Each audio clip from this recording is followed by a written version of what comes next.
Tash. I think you can. I think the world of collections becomes a different place when you do touch those objects and you do connect so deeply with them. Your notions of responsibility shift, your notions of connection shift, and the way you actually start working with them becomes almost like a family responsibility. Our next speaker today is Grace Karskens, who I'm sure is very familiar to all of you. And I'm really excited to have her here today with us. Grace is the Associate Professor in History over at the UNSW and has had a long research history looking into Sydney. A site too that I've, as someone who's not from Sydney, I've had a long, passion for trying to understand this country and where we fit into it as visitors. I guess it would be fair to say, and I hope you don't mind me saying this, but like most historians that I'm really attracted to, it's people who read between the lines that I think are the most interesting. People who are looking for the unsung heroes or heroines in a number of cases that I really connect with. And if you haven't, I'd encourage all of you to look at some of Grace's books, including The Rocks, Life in Early Sydney, and The Colony, A History of Early Sydney, which are award-winning books which I think do something that I connected to very deeply with, which is that notion of connecting our memory to a site, and how those two things are infused and continue to inform us. And how, which is what one of our other speakers, Wesley Enoch, said to us, we get reminded that every footstep we take on this country, someone's had their foot in that spot before you. We're walking in someone else's feet all the time. And I think that idea of capturing that imagination is something you do amazingly well. So please welcome Grace to talk to us this morning.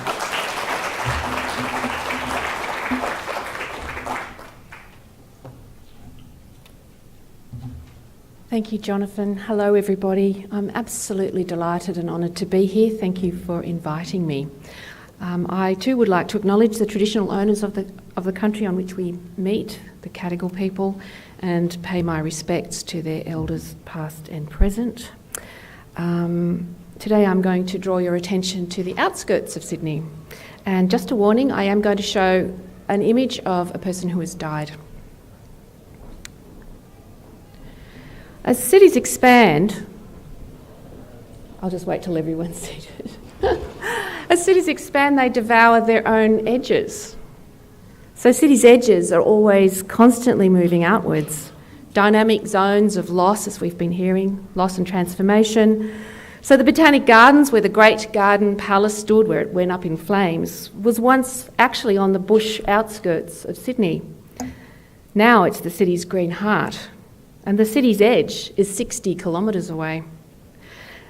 So as I said, today I want to shift our focus from the centre, where we are now, to Sydney's modern periphery, to Castlereagh on the Nepean River, where an ancient river landscape has been destroyed by mining to build the global city, to build our city.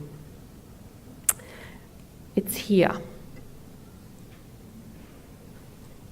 Okay, I first heard about this place in about 1998 from archaeologist friends who were working there as consultants for the corporation who was doing the mining, and from activists who were trying to save it. As you will find out, they were not successful. Their stories were strange, like science fiction. Just over 2,000 hectares was being open cut for gravel and sand mining, not in a remote location, but in Sydney. The quarries were to be rehabilitated as 5 large lakes, and together they would be bigger than Sydney Harbour. They always said that. I always was impressed with the fact that a Syd Harbour is now a measure of water.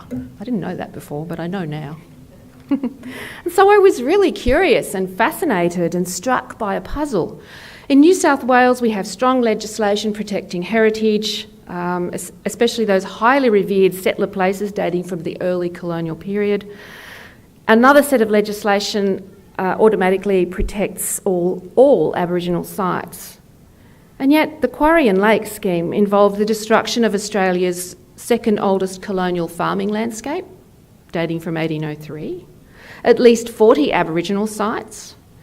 It is likely that some of the oldest Aboriginal artefacts in Australia were found here, dropped perhaps 50,000 years ago in the gravel banks of the raging river. They're now in the Macleay Museum at Sydney University. So my original training was in heritage and archaeology, and I could not understand how this had happened.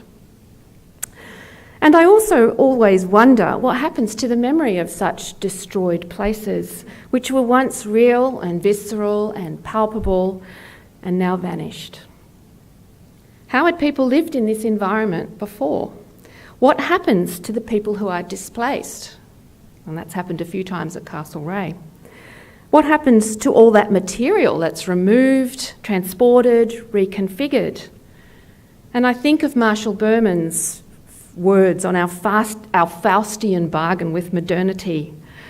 To be modern, he wrote, is to, quote, find ourselves an environment that promises us adventure, power, joy, growth, the transformation of ourselves and our world, but at the same time threatens to destroy everything we have, everything we know, and everything we are.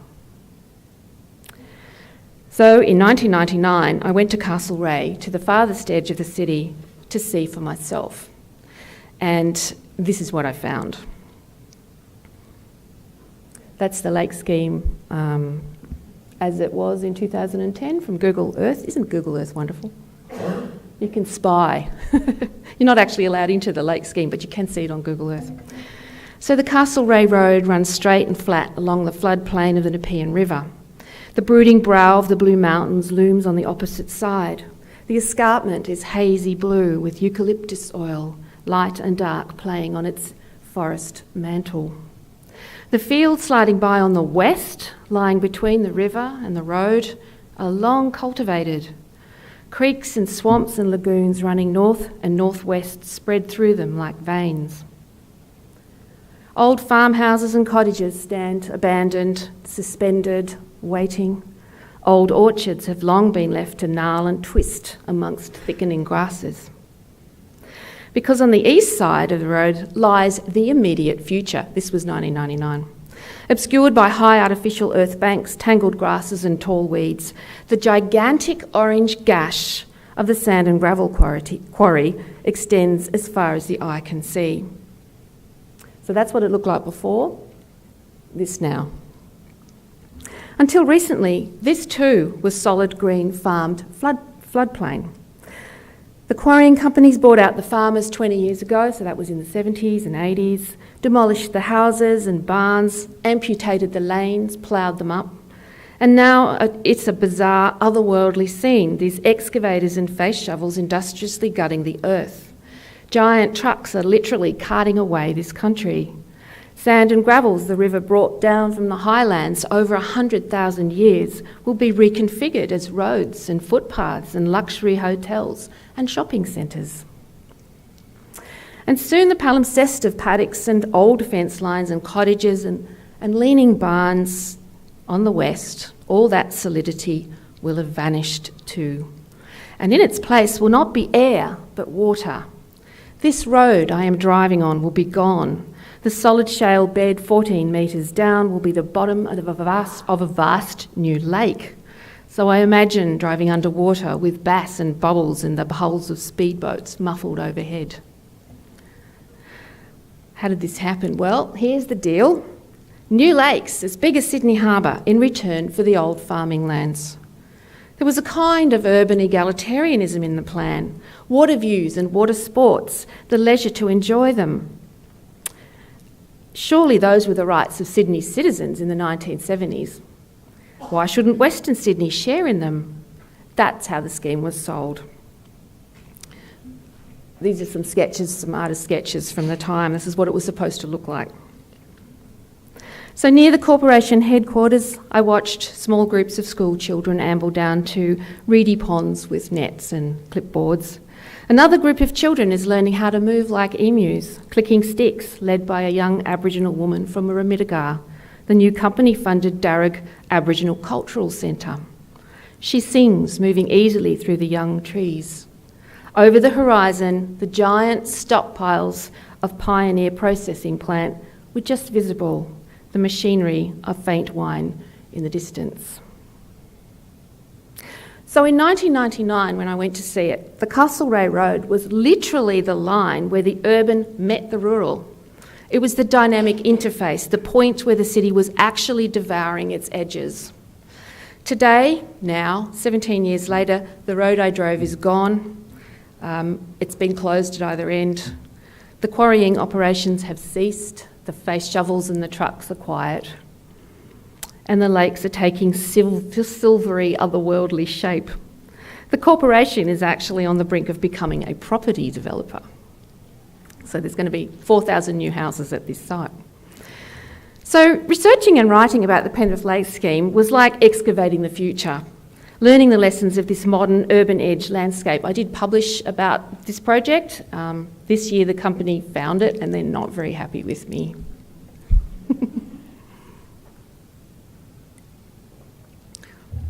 But it made me still more curious. It wasn't enough.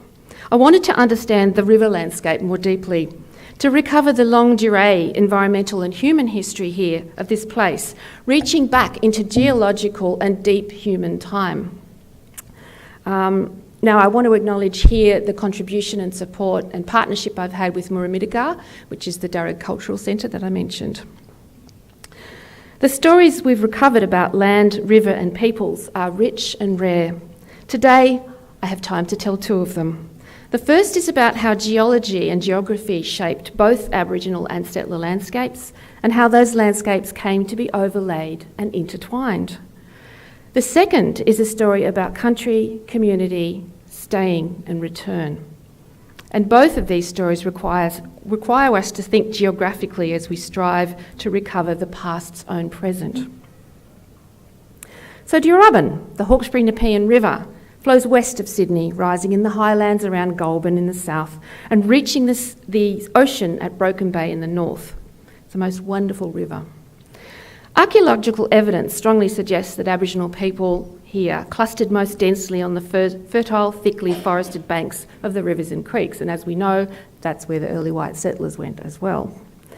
Now the Nepean, I know it's the same river, but the Nepean is different from the Hawkesbury. It is distinguished by a whole lot of cobbled rapids, or falls they're called. Here's a couple of them. The largest, they're all the way along, but the largest three of them, and they are major rapids, are at Emu Plains at the south, the Castlereagh Neck in the middle, and Yarramundi at the north, where the Grose falls down from the Blue Mountains. Now these are places of rounded stones and rushing waters and sandy casuarina-plumed islands, and they are significant Aboriginal places. People used them to cross the river, and they built stone and timber traps here to catch fish. A number of huts stood on the west bank at Emu Ford in the early 1800s. It's hard to imagine now, but that's where they were. And the country near all these rapids was apparently kept open, probably through burning. Now these rapids on the Nepean were also major sources of the hard, smooth cobbles traded and used all over Sydney region for making tools, especially axes, and many of those make up the collection here of the Sydney Stone Axe collection in the museum. When white collectors began to pick up Aboriginal tools on the Nepean in the 1880s, they found hundreds and hundreds of them close to these three rapids. Now, they also shaped the history of white settlement in this area because while they blocked the passage of boats and ships, they provided crossings for settlers and their stock too. So as a result, a whole network of early tracks, some of which were Aboriginal paths, scrambled down and up the riverbanks at these very points. You can see this in the early maps. By 1813, the Great Rapids at Emu Ford was already established as a crossing place for white as well as Aboriginal people. And so when the famous Dauntless Three, the pastoralists, Blaxland, Lawson and Wentworth, began their journey in search of grasslands for their stock in 1813, that's where they went.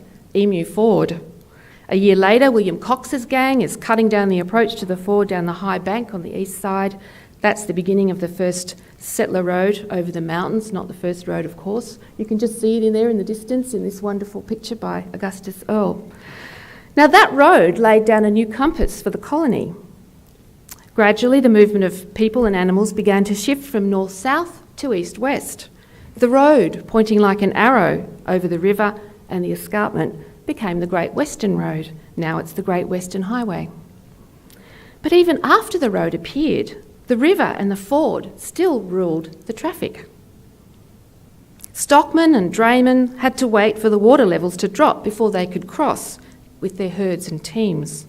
So they were gathered together on the banks for days. Stockyards appeared and bark huts, then a rough pub, you know how it goes, followed by a weatherboard hut used as a courthouse. And so the ford, river and road dictated local urban development. The accidental town of Penrith was born and became the centre for the local farming and grazing district. It's all because the rapids were there in the river. But the new landscape did not obliterate the old.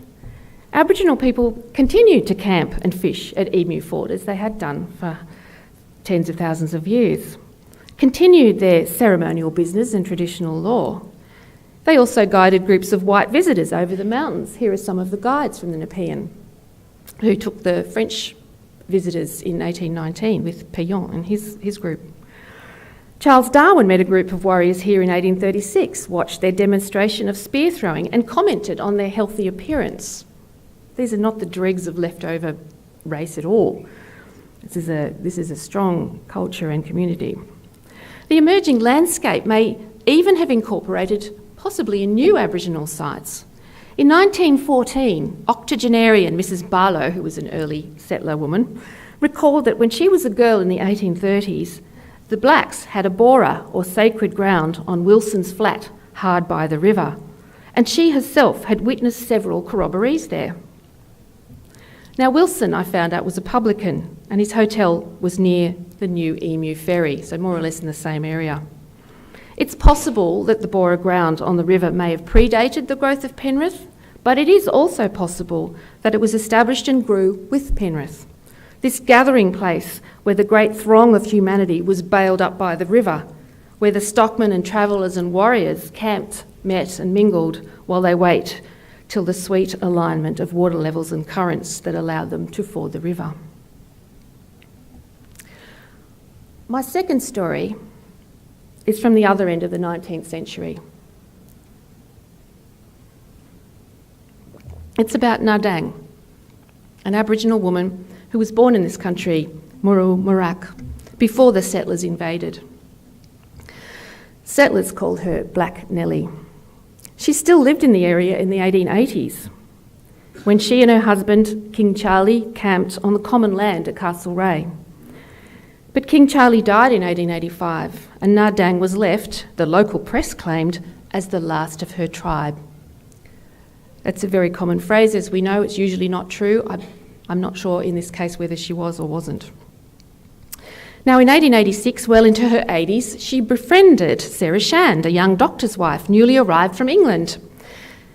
18 years later, in 1914 again, which was a high season of memory for the settlers of the Nepean, Mrs. Schanz reminisced about Nardang in the pages of the Nepean Times, and I'm going to fake an English accent here a little bit for you. I quote from Mrs. Schanz. In January 1886, I first saw Black Nellie. I was very much interested and curious also when a smiling black face made its appearance around the corner of the veranda.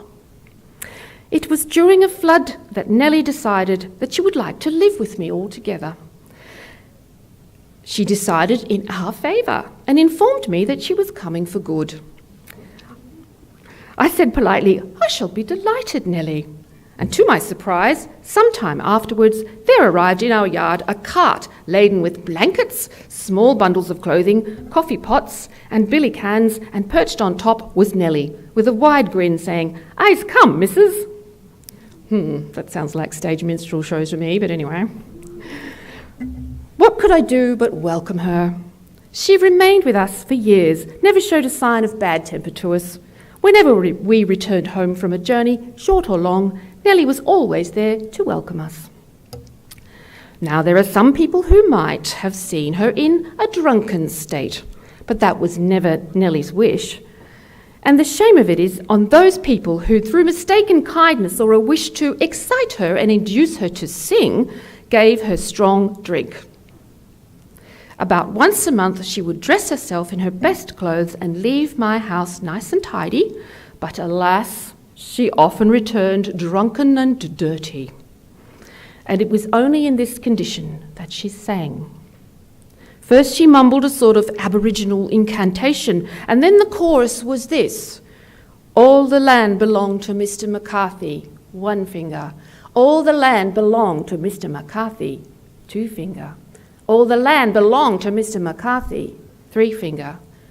All the land belonged to Mr. McCarthy, four finger. That was the chorus, and as she said it, she counted 4 fingers. Then began the Aboriginal incantation again, etc. I don't know what it meant. She said, when the white man first came, her home was on the place where now stands the farm, once owned by Mr. Mertz, afterwards by Dr. Schanz, and lately by Mr. Burke. And as if to corroborate her statement, we found several stone axes showing there must have been a large camp there. Here's some axes from Yarramundi. What are we to make of Mrs. Schanz's stories, written in a sentimental, nostalgic tones many years after the event, and turning on her own goodness as the benevolent, enlightened white woman who was kind to the childlike black Nellie? Well, let's start with Nadang's song, freed from her throat and tongue by alcohol.